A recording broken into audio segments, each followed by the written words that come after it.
Daddy, can my sister come visit us? Stephen Carter's 5-year-old son had just come home from kindergarten, happy and completely unaware that the words he'd just spoken were impossible. Because Stephen only had one child. What began as a simple question soon unraveled a decades-old secret buried deep in the past, and a woman who appeared to be his dead wife, standing at the school gate. Find out in today's nerve-chilling story, and also let us know where you're listening from. Stephen Carter stood in the doorway of their new apartment, watching his 5-year-old son, Danny, zigzag between moving boxes. The sun streamed through the empty windows, casting long shadows on the walls that would soon hold memories, laughter, and ghosts of the past. Dad, look how big my room is, Danny's voice echoed. He held up a weathered photo of a woman smiling at the beach. Can I put Mommy's picture next to my bed? Stephen nodded, swallowing emotion. Oh, of course, buddy.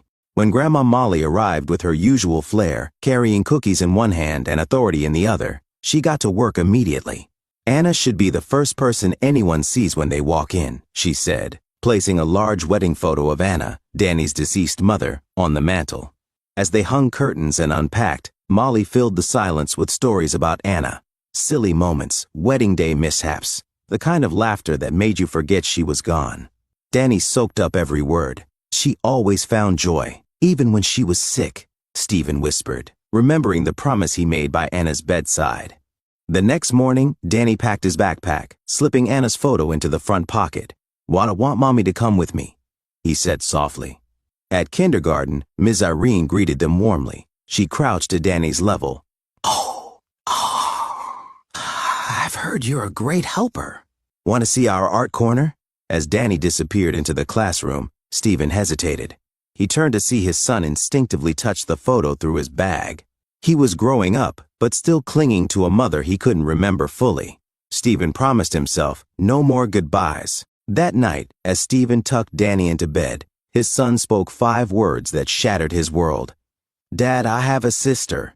Stephen froze. Oh, what do you mean, buddy? Her name is Katie. She looks exactly like me. Same eyes, same nose.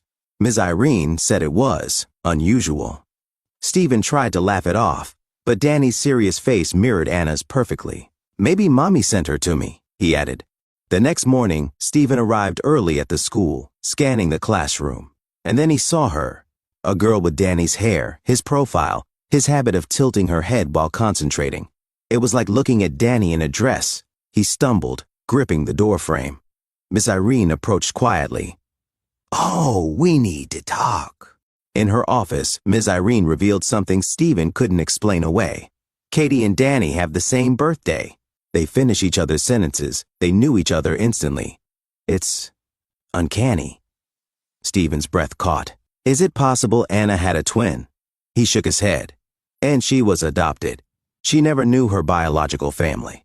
She used to wonder, Ms. Irene said softly, if she had siblings out there.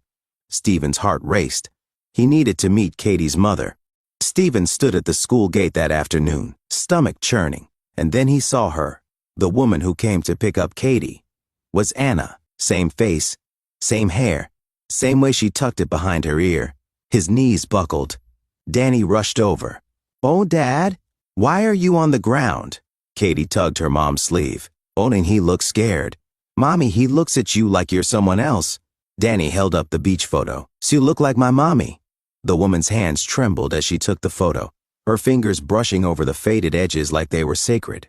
Her eyes flicked rapidly between the image and Danny, then back again, as if searching for answers in the familiar lines of a face she had never seen, and yet somehow had known all her life. Her lips parted slightly, but no words came, only a sharp intake of breath.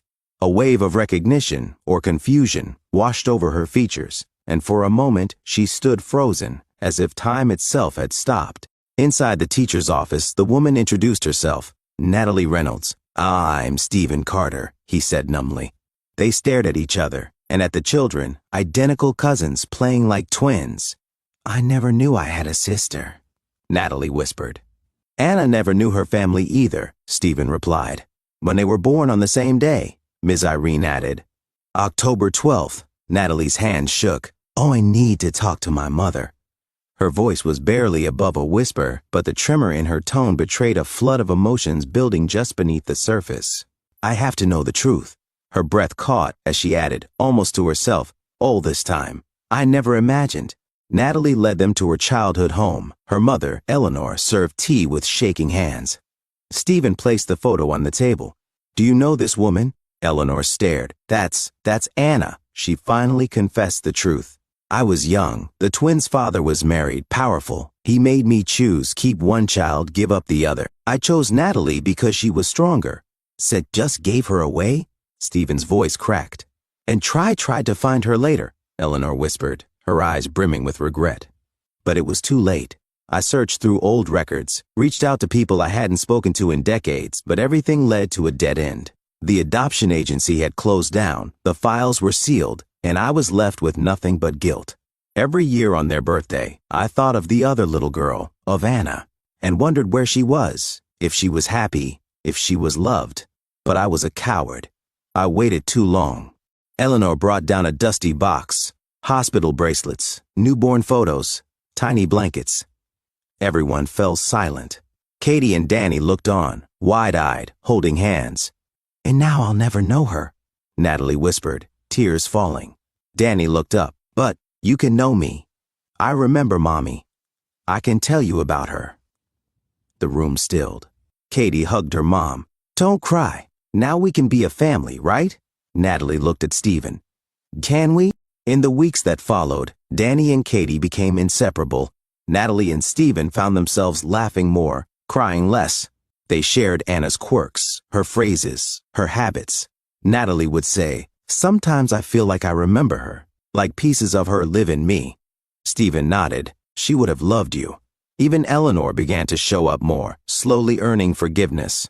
Maria watched it all with quiet joy. Oh, and they did it, she whispered. And they rebuilt something out of heartbreak.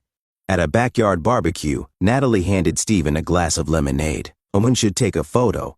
Katie and Danny holding a family tree.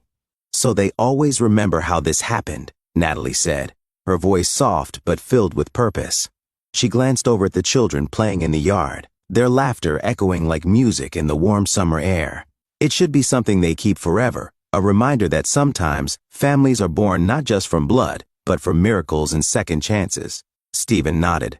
And we should do this every year, same day. Celebrate the people who made this family possible. His voice was steady, but there was a gentle crack at the end of his words, the kind that comes only when the heart is full.